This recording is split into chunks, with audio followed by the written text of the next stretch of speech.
Class, now open your English translation book. Lesson 14. Past perfect continuous tense. Past perfect continuous tense. Perfect मतलब पूर्ण या फिर complete, पूरा, ठीक है। और कंटिन्यूस मतलब कंटिन्यू हो रहा है। कोई काम, कोई एक्शन जो कुछ फिनिश हो चुका है, उसका कुछ भाग, परफेक्ट मतलब पूरा हो चुका है, कंप्लीट हो चुका है। और कंटिन्यूस, और कुछ भाग उसका चल रहा है, कंटिन्यू। ऐसे टेंस क्या होते हैं? Perfect continuous tense. लेकिन हम इसका पास्ट फॉर्म पढ़ रहे हैं, मतलब पास्ट में कोई काम हो रहा था, उसका कुछ जो भाग है, कुछ पार्ट है, वो कंप्लीट हो चुका है पास्ट में, और कुछ कंटिन्यू चल रहा है। ऐसे सेंटेंस क्या होते हैं? ऐसे टेंस को कहते हैं पास्ट परफेक्ट कंटिन्यूअस टेंस, ठीक है। पास्ट में कोई एक्शन कुछ हो चुका है और कुछ कंटिन्यू चल रहा है, past perfect continuous tense. Past perfect continuous tense में आपको जो एक ही चीज़ है जो इम्पॉर्टेंट है, आपको याद रखनी है। प्रीवियस क्लास में हमने पढ़ा था present perfect continuous tense. Present perfect continuous tense में क्या पढ़ा था? Has been and had been का यूज़, हैज़ बीन और हैव बीन का यूज़ पढ़ा था। एंड हैज़ एंड हैव आपको भी पता है कि किसके साथ हैव यूज़ होता है एंड किसके साथ हैज़ यूज़ होता है। ही, शी, इट एंड जो सिंगुलर नाउन्स होती हैं उनके साथ हैज़ बीन यूज़ होता था। और आई, वी, यू, दे एंड जितनी भी प्लूरल नाउन्स होती है उनके साथ हैव बीन यूज़ होता है। लेकिन यहाँ पर सिंगुलर और प्लूरल जितनी भी नाउन्स है सभी के साथ ओनली हैड बीन यूज़ होगा। जो पास्ट फॉर्म है परफेक्ट कंटिन्यूअस टेंस का, पास्ट परफेक्ट कंटिन्यूअस टेंस में ओनली हैड बीन यूज़ होगा, ना हैज़ बीन और ना ही हैव बीन।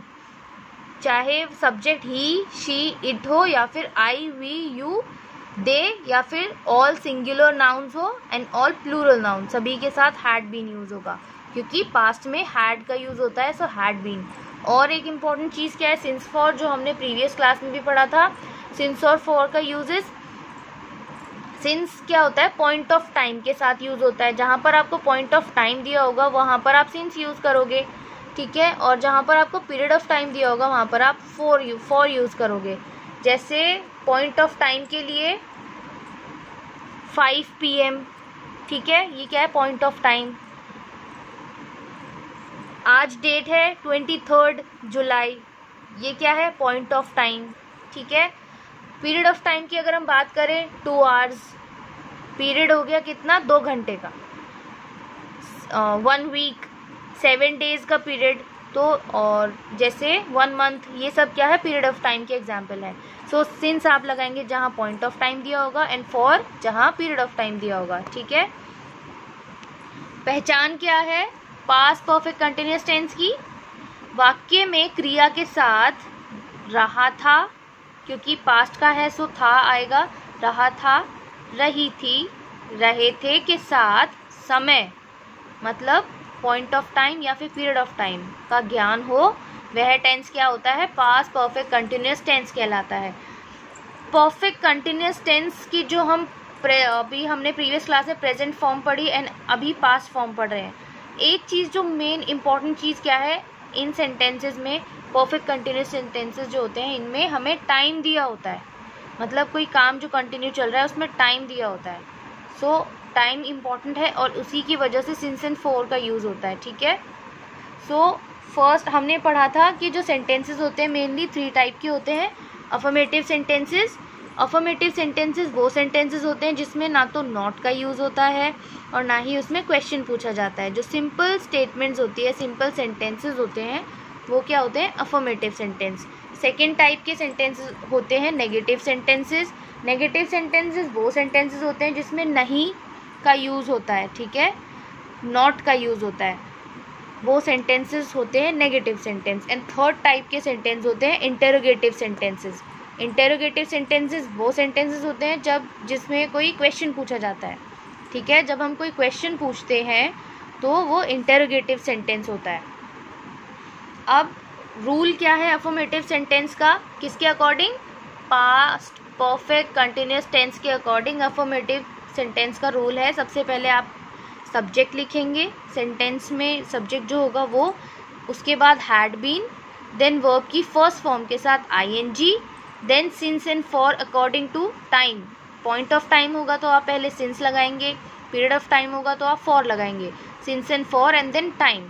सो आपकी बुक में एक एग्जाम्पल दिया हुआ है, बच्चा 1 घंटे से खिलौनों से खेल रहा था के साथ 1 घंटा टाइम दिया हुआ है, तो ये क्या है, पास्ट परफेक्ट कंटिन्यूअस टेंस है। इतना तो क्लियर है, ठीक है। अब इसमें हमें देखना है सब्जेक्ट क्या है। सब्जेक्ट क्या है, बच्चा। सो बच्चे को इंग्लिश में कहते हैं बेबी। द बेबी, सब्जेक्ट के बाद हैड बीन, वर्ब की फर्स्ट फॉर्म के साथ ING. The baby had been, खेलना प्ले, ठीक है, प्ले वर्ब की फर्स्ट फॉर्म के साथ ING, playing. The baby had been playing with toys, किसके साथ खेल रहा है, खिलौनों के साथ। The baby had been playing with toys. अब यहाँ सिंस यूज होगा या फॉर, 1 घंटा, यहाँ पर पीरियड ऑफ टाइम है कितना, 1 आवर। हमें पॉइंट ऑफ टाइम नहीं पता और पीरियड ऑफ टाइम के लिए हम फॉर यूज करते हैं। सो फॉर एन आवर, इसको 1 आवर ना लिख करके एन आवर भी लिख सकते हैं। एन आवर मतलब भी 1 घंटा ही होता है। सो क्या हुआ translation, the baby had been playing with toys for 1 hour, ठीक है।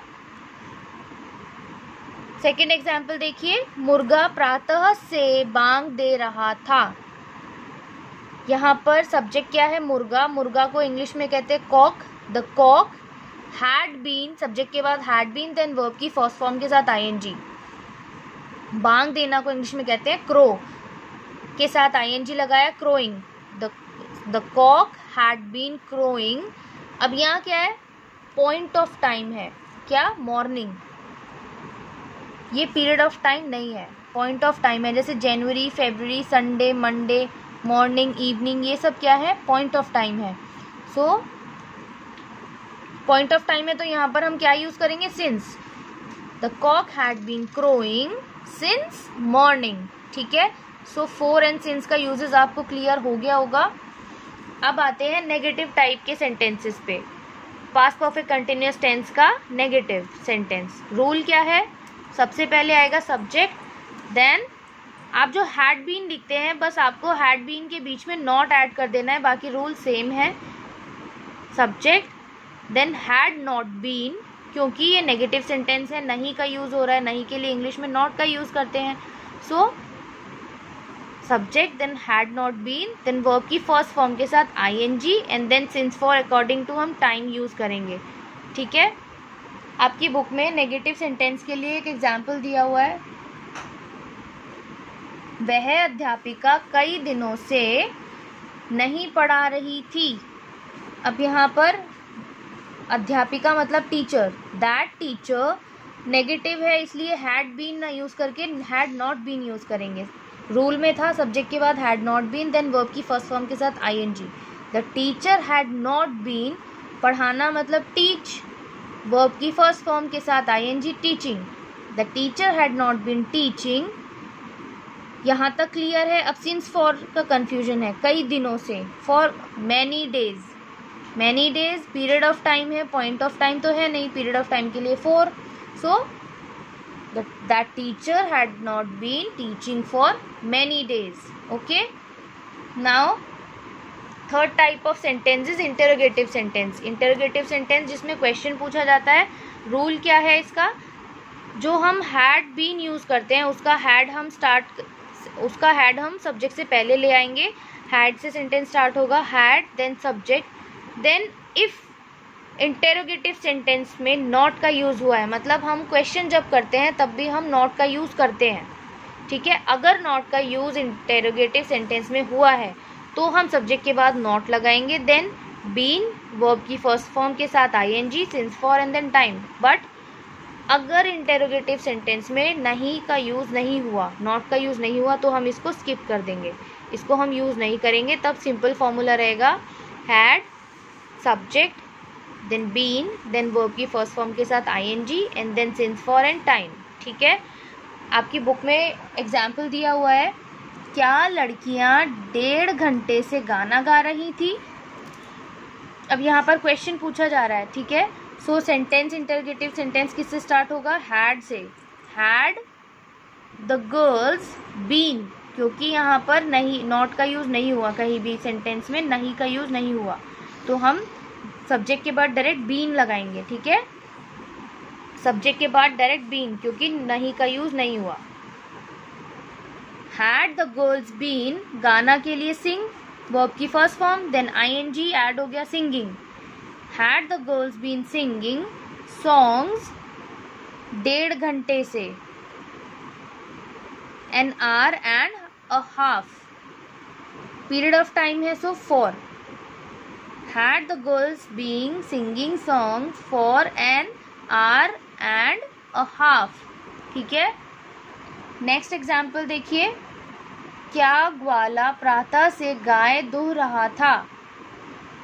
यहाँ पर सेंटेंस इंटेरोगेटिव सेंटेंस है, सो हैड से स्टार्ट होगा। हैड द मिल्कमैन, ग्वाला मतलब मिल्कमैन, इंग्लिश में मिल्कमैन, बीन, सब्जेक्ट के बाद बीन ऐड हो जाएगा। Had the milkman been,